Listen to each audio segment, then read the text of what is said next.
Alright guys, so today's video is on the electrical setup. I want to show you how we set up for 12 volt or how we set up for 240 volt power in Caravan Park. So just to give you a run through of what you need to do when you're using both of these. Alright, so if you've just pulled up to a Caravan Park and you are on 240 volts, this is the control center and everything you need to know in here. So obviously you're just making sure that your air conditioner is switched on for heating and cooling. Your hot water system is on for electric heat, and obviously your fridge will remain on anyway. Okay, so that's basically all you need to know for 240.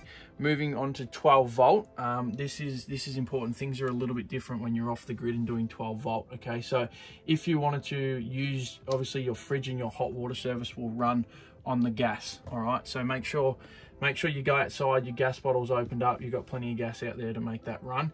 Come in here and turn the electrical hot water switch off. Make sure that one's off. Over to this switch here, which is your gas hot water ignition.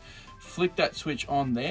Once that gas hot water lights, that little red LED there will give you an indicator that that's lit and all working there fine as well. So another key tip when you are off the grid and you do want to use the air conditioning or the cooling with a generator, say for example, what I suggest you do, if your generator is not big enough it can trip out, what you do is make sure when you come in here that obviously your hot water service is switched off, because that uses a lot of power. So as long as the electricity side of the hot water service is off, which it generally is because you're normally running on gas anyway, but just to double check, you know, when you start your generator, use your aircon or your heater. You just sort of don't want that to trip. So we eliminate using the hot water electric element there as well. So in terms of your fridge, basically you just leave that fridge switch on.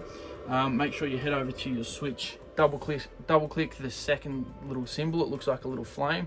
That will then light the fridge, so that runs off gas as well while you're off the grid.